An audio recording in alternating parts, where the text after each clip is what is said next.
नमस्कार, स्वागत है आप सभी का। मैं हूं आपके साथ रेशु त्यागी। उत्तर भारत में ठंड का प्रकोप लगातार जारी है। आने वाले समय में भी राहत के कोई आसार नजर नहीं आ रहे हैं। आईएमडी के अनुसार दिल्ली में अगले 2 दिन सर्दी का सितम जारी रहेगा। यहां का न्यूनतम तापमान 8 से 9 डिग्री सेल्सियस रह सकता है, जबकि अधिकतम तापमान 16 से 18 डिग्री सेल्सियस के बीच रहेगा। राजधानी दिल्ली में 9 जनवरी को बारिश भी हो सकती है। यूपी में भी 9 तारीख को बारिश होने का अनुमान जताया गया है। ठंड को देखते हुए दिल्ली के अलावा यूपी, हरियाणा, पंजाब के कई जिलों में स्कूल 14 जनवरी तक के लिए बंद कर दिए गए हैं। दिल्ली एनसीआर की बात करें तो यहां दिल्ली में 10 जनवरी तक के लिए स्कूल बंद रहेंगे। नोएडा, गाजियाबाद, फरीदाबाद और गुड़गांव में भी शीतलहर की वजह से स्कूल 14 जनवरी तक बंद रहेंगे। बता दें कि ये छुट्टियां 8वीं कक्षा तक के लिए हैं। घने कोहरे की वजह से ट्रेनों की रफ्तार भी कम होती दिखाई दे रही है। पिछले कुछ दिनों से अलग अलग रूट्स पर चलने वाली अधिकतर ट्रेन लेट हो रही हैं। कुछ ट्रेन 2 से 3 घंटे तो कई ट्रेनें 7 से 8 घंटे देरी से चल रही हैं। ट्रेन लेट होने से इस ठंड में यात्रियों को काफी दिक्कतों, परेशानियों का सामना करना पड़ रहा है। मौसम विभाग ने उत्तर प्रदेश के कई जिलों में कोहरे का अलर्ट जारी किया है और मौसम विभाग की माने तो पंजाब, उत्तरी हरियाणा के कुछ हिस्से और पश्चिमी उत्तर प्रदेश और बिहार में कई जिले में अगले 1-2 दिन घना कोहरा रह सकता है। तो तस्वीरें भी आप देख रहे हैं अपने टीवी स्क्रीन पर कि किस तरीके से ठंड से लोग परेशान हैं और पेड़ों पर इस दौरान बर्फ की मोटी परत चढ़ी हुई है। दूर तक आप देख सकते हैं पहली तस्वीर में कि जो लोग गाड़ी लेकर बाहर निकल रहे हैं, बाहर जा रहे हैं, उनको दूर तक कुछ नजर नहीं आ रहा। ऐसे में कितनी परेशानी लोगों को गाड़ी चलाते वक्त हो रही होगी। और दूसरी तस्वीर में आप देख रहे हैं कि चारों तरफ सिर्फ बर्फ ही बर्फ नजर आ रही है। पहाड़ों का ये नजारा है। लोग कहीं अलाव का सहारा लेते हुए नजर आ रहे हैं क्योंकि सर्दी का जो सितम है वो लगातार बढ़ता जा रहा है। ऐसे में लोगों को काफी परेशानियों का सामना करना पड़ रहा है। एक तरफ जहां सर्दी से लोग बेहाल हैं, परेशान हैं, तो दूसरी तरफ कुछ ऐसे भी लोग हैं जो इस सर्दी के मौसम का आनंद उठा रहे हैं, लुत्फ उठा रहे हैं और बर्फबारी देखने के लिए पहाड़ों का रुख कर रहे हैं। तो पंजाब, हरियाणा और पश्चिमी उत्तर प्रदेश में भी कोहरा और शीतलहर से लोग परेशान हैं और आने वाले 3 दिन तक और भी परेशान रहना पड़ सकता है। कश्मीर में ठंड का अंदाजा इसी से लगाया जा सकता है कि यहां डल झील पर बर्फ की मोटी परत जम गई है। कश्मीर के कई हिस्सों में बर्फबारी भी हो रही है। तो तस्वीरें आप देख रहे हैं अपने टीवी स्क्रीन पर कि किस तरीके से जो बर्फ की मोटी परत है वो चारों तरफ नजर आ रही है और दूर तक कुछ नजर नहीं आ रहा। पेड़ हो, पौधे हो, मकान हो, सब कुछ बर्फ बर्फ नजर आ रहा है। सब बर्फ की वजह से पूरे तरीके से ढक चुका है और कश्मीर में जो हालात हैं वो इसी तरीके से हैं जहां पर लोग घरों में दुबके हुए हैं। घर से बाहर निकलने का कोई रास्ता नहीं बचा है क्योंकि गाड़ियों से लेकर घर के ऊपर तक बर्फ की मोटी चादर नजर आ रही है। हालांकि सैलानी जरूर पहुंच रहे हैं लुत्फ उठाने के लिए, लेकिन ज्यादातर लोगों के लिए ये जो सर्दी है वो सितम ढा रही है और ऐसे में लोग बचाव का रास्ता ढूंढ रहे हैं और अलाव ऐसे में सबसे बड़ा सहारा लोगों के लिए। हाथ सेकते हुए लोग नजर आ रहे हैं एक साथ बैठे हुए। दूसरी तस्वीर में आप देख सकते हैं कि किस तरीके से ठंड से ठिठुरने के लिए लोग मजबूर हैं। और ऐसे में अगर बात की जाए ठंड को लेकर तो सबसे ज्यादा परेशानी बच्चों को आती है, इसके साथ ही बुजुर्गों को भी आती है क्योंकि ठंड की वजह से ऐसे में बुजुर्गों में कई दिक्कतें होती हैं और बीमारियों से भी वो काफी परेशान हो जाते हैं। बच्चों को बहुत जल्दी ठंड लग जाती है। ऐसे में एहतियात के तौर पर स्कूल की छुट्टियां भी कर दी हैं। 8th क्लास तक के बच्चों की छुट्टियां की गई हैं दिल्ली एनसीआर के भीतर, जहां 14 जनवरी तक अब स्कूल बंद रहेंगे। उत्तर भारत में ठंड का जो प्रकोप है वो लगातार जारी है और ये आप अपने टीवी स्क्रीन पर जो तस्वीरें देख रहे हैं उन तस्वीरों के जरिए समझ सकते हैं कि इस वक्त उत्तर भारत में किस तरीके से ठंड का सितम जारी है। तो वहीं कश्मीर में भी कई हिस्सों में बर्फबारी हो रही है। उत्तराखंड में पहाड़ों पर कई जगह बर्फबारी हो रही है। एहतियात के तौर पर दिल्ली एनसीआर के कई स्कूलों की छुट्टी कर दी गई है। 14 जनवरी तक स्कूल बंद रहेंगे और 8th क्लास तक के बच्चों की, यानी कि छोटे बच्चों की छुट्टी इस दौरान की गई है। पहाड़ से लेकर मैदान तक हर जगह शीतलहर का कहर देखने को मिल रहा है। उत्तर भारत में ठंड का प्रकोप लगातार जारी है और आने वाले समय में भी इससे राहत के आसार नजर नहीं आ रहे हैं। आईएमडी के अनुसार दिल्ली में अगले 2 दिन सर्दी का सितम इसी तरीके से जारी रहेगा। यहां का न्यूनतम तापमान 8 से 9 डिग्री सेल्सियस रह सकता है, जबकि अधिकतम तापमान 16 से 18 डिग्री सेल्सियस के बीच रहेगा।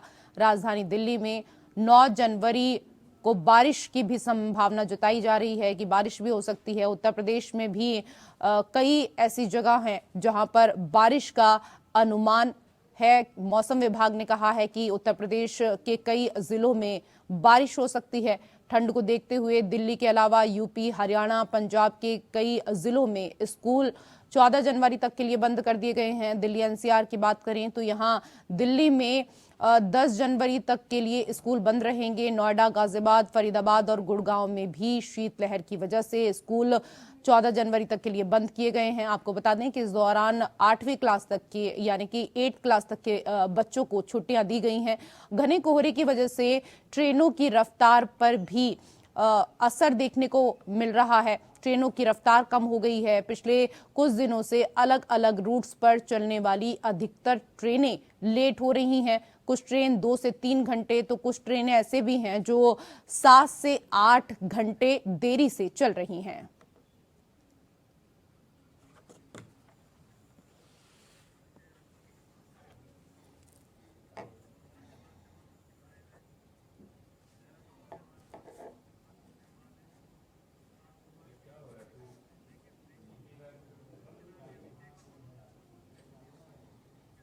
वीडियो ऑन करना है यार। वीडियो नहीं है।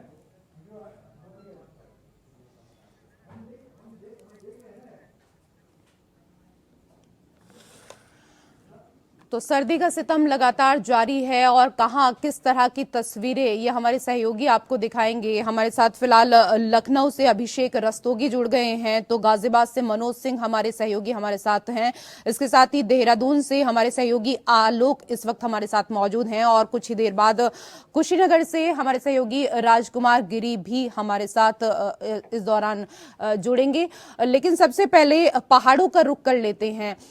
देहरादून की अगर बात करें, उत्तराखंड की पूरे की बात करें आलोक, तो वहां पर किस तरह मौसम का मिजाज?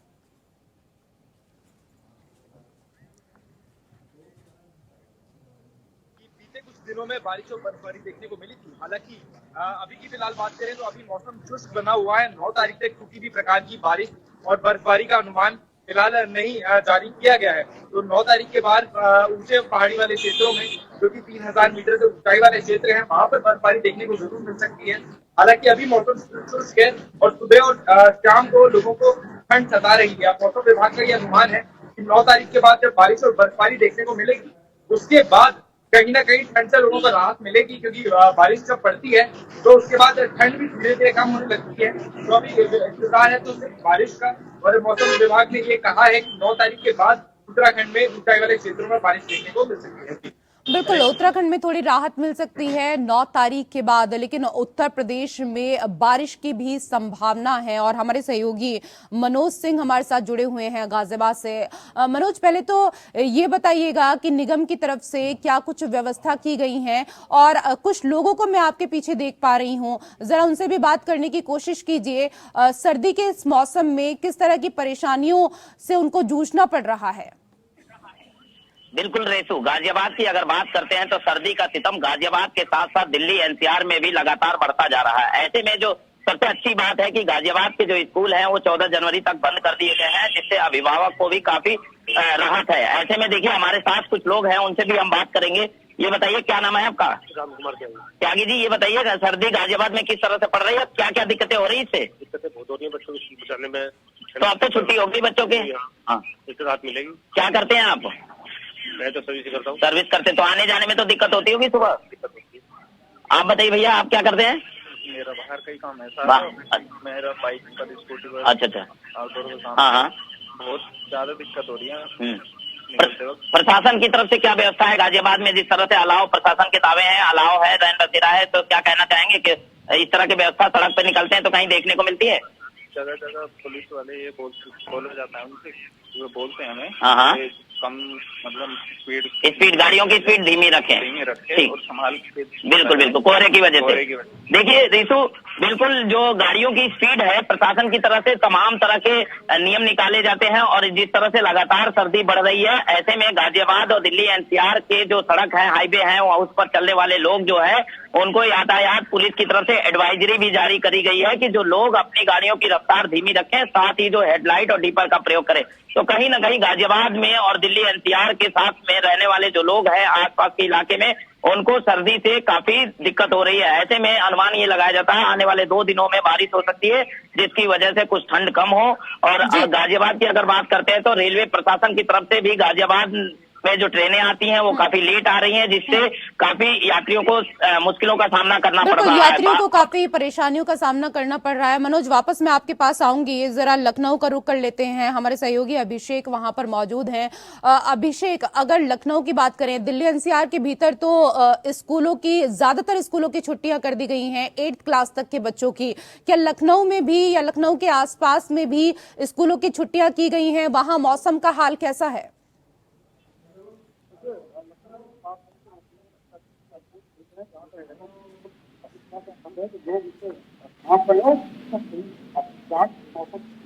राहत मिलने वाली संख्या ऐसा बताया जा रहा है। बारिश का भी अलर्ट है, अलर्ट किया है। इसलिए बात करें तो ज्यादातर जो जिले हैं, चाहे लखनऊ हो, चाहे कानपुर हो, चाहे बाराबंकी, तमाम ऐसे जिले हैं जहाँ पर 10 तारीख के प्रयास बंद कर दिया गया है। और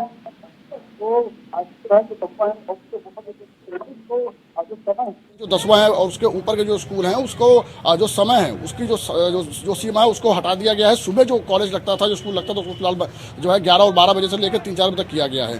तो समझने वाली बात यह है कि फिलहाल अभी मौसम में कोई राहत मिलने वाली नहीं है, और पिछले 1 हफ्ते से लखनऊ सहित तमाम जिलों में लगातार भीषण जो है ठंड जो है पड़ रही है। उसके अलावा शीतलहर भी यहाँ पर चल रही है। अगर हम आज की बात करें तो थोड़ी सी धूप निकली है, लोगों को फौरी राहत तो मिली है, लेकिन सुबह और शाम के वक्त जो गलन है, जो ठंड है, उसका जो सितम है, वो बादस्तूर जारी है। रेशु, बिल्कुल, सुबह और शाम की जो सर्दी है उसकी वजह से लोगों को काफी परेशानियों का सामना करना पड़ रहा है। और हमारे सहयोगी राजकुमार भी हमारे साथ जुड़े हुए हैं।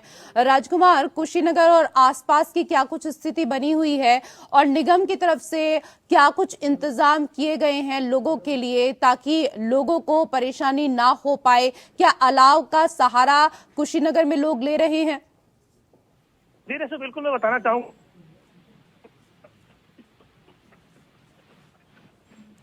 राजकुमार, आपकी आवाज नहीं मिल पा रही है, क्या आप सुन पा रहे हैं?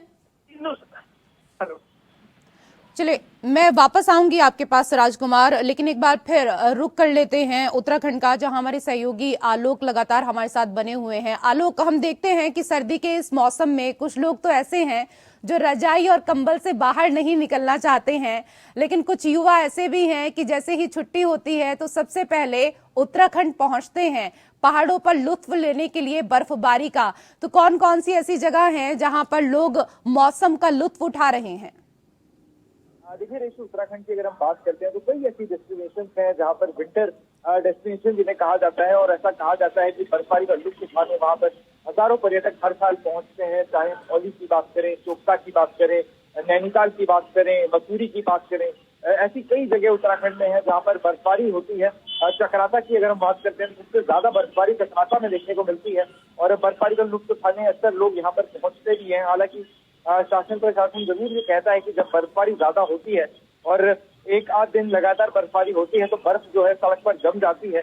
उस वक्त आवाजाही बिल्कुल ठप कर दी जाती है, क्योंकि अक्सर गाड़ियों के स्लिप होने का खतरा उस वक्त बना रहता है और दुर्घटना होने का खतरा बना रहता है। हालांकि बीच बीच में विभाग द्वारा, शासन प्रशासन द्वारा लगातार ये प्रयास किए जाते हैं कि बर्फ को जो है सड़क से हटाया जाए ताकि पर्यटक भी वहां पर पहुंच सके। तो फिलहाल अभी की अगर हम बात करते हैं तो नैनीताल, मसूरी, चकराता ऐसी जगहों पर, और औली की खासतौर पर हम बात करते हैं क्योंकि औली में जब बर्फबारी होती है तो उस वक्त पे विंटर फेस्टिवल वहां पर मनाया जाता है। ऐसी कई चीजें वहां पर, स्पोर्ट्स वहां पर किए जाते हैं और देश विदेश से लोग औली पहुंचते हैं खासतौर पर स्कीइंग करने। तो ऐसी औली, मसूरी और चकराता जैसी जगहों पर फिलहाल पर्यटकों की भरमार देखने को मिल रही है। और जैसा कि मौसम विभाग का पूर्वानुमान था कि 9 तारीख के बाद जो है बर्फबारी देखने को मिलेगी, तो पर्यटक उसका भी इंतजार कर रहे हैं और बर्फबारी का फिलहाल इंतजार करते हुए नजर आ रहे हैं। जी रे, बिल्कुल, पर्यटक आते हैं तो जाहिर सी बात है कि आलोक ऐसे में रोजगार भी बढ़ता है। जब उत्तराखंड में ऐसी जगह पर लोग घूमने के लिए जाते हैं, जाहिर सी बात है कि कुछ लोग तो जरूर सर्दी की वजह से परेशान होंगे, लेकिन दुकानदारों के चेहरे तो खिले होंगे। जी बिल्कुल, जो ऐसी डेस्टिनेशन मैंने आपको बताई खासतौर पर नैनीताल, मसूरी, चकराता जैसी, तो इस वक्त ये जो डेस्टिनेशन है खासतौर पर सर्दी के मौसम में ही यहाँ पर लोग पहुंचते हैं और सिर्फ बर्फबारी का लुत्फ उठाने पहुंचते हैं। तो इस वक्त पे जो दुकानदार होते हैं वो भी काफी खुश नजर आते हैं क्योंकि पर्यटकों की भरमार इस दौरान देखने को मिलती है। और लगभग 2 से 3 महीने का वक्त होता है जब पर्यटक यहाँ पर पहुंचते हैं, तो इस वक्त इनका भी सीजन होता है कि किसी प्रकार की कोई कमाई कर लें।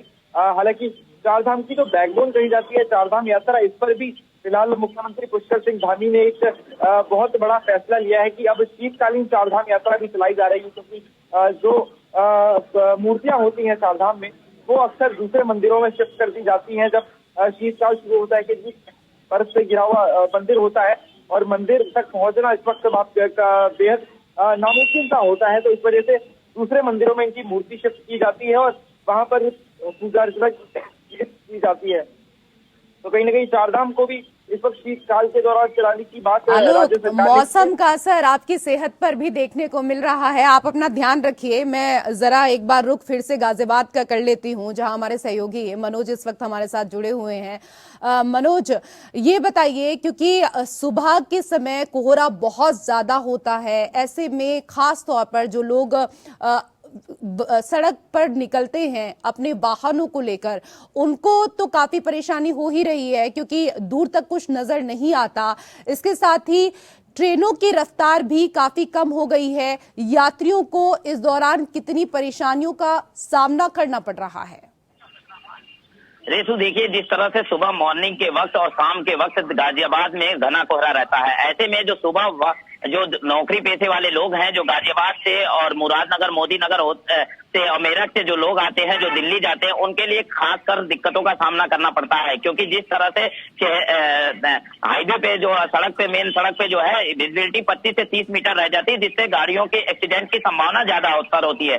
और आपको बताया कि रेलवे डिपार्टमेंट में जो है, रेलवे की तरफ से एक जो बयान जारी हुआ है कि रेलवे की करीब 95% जो ट्रेनें हैं वो काफी लेट से चल रही, जिससे यात्री जो लगातार 2-4 घंटे इस स्टेशन पर बिता रहे हैं, जिसकी वजह से उनको काफी मुसीबतों का सामना करना पड़ रहा है। रोडवेज की अगर बात करते हैं तो रोडवेज में पर डे जो है 2 लाख रुपए का नुकसान हो रहा है, क्योंकि ठंड की वजह से जो यात्री हैं वो नहीं आ पा रहे हैं, जिसकी वजह से उनके जो गाड़ियां हैं वो काफी खाली जा रही हैं, जिससे उनको रोडवेज को काफी नुकसान हो रहा। तो कहीं ना कहीं यातायात से लेकर हवाई सफर तक सारी व्यवस्था है बेकार हो गई है, क्योंकि जो शीतलहर होती है और ठंड होती है, क्योंकि कोहरे की वजह से जो लोग परेशान होते हैं दिल्ली एनसीआर में, उनको खासकर दिक्कतों का सामना करना पड़ता है। जी रेतू, बिल्कुल, मौसम विभाग की तरफ से कोहरे का अलर्ट जारी किया गया है। अभिषेक, क्योंकि जिस तरीके की जो बातें यहाँ पर अभी बता रहे थे मनोज कि लोगों को काफी परेशानियों का सामना करना पड़ रहा है, यातायात एक तरीके से ठप हो गया है, ट्रेनें काफी लेट चल रही हैं, जाहिर सी बात है कि इसी तरीके का असर लखनऊ में भी देखने को मिल रहा होगा। वहां पर भी जो ट्रेनें हैं उनकी रफ्तार धीमी हो गई है, क्या वहां पर भी ट्रेनें लेट चल रही हैं और यात्रियों को क्या कुछ इस दौरान परेशानियों का सामना करना पड़ रहा है?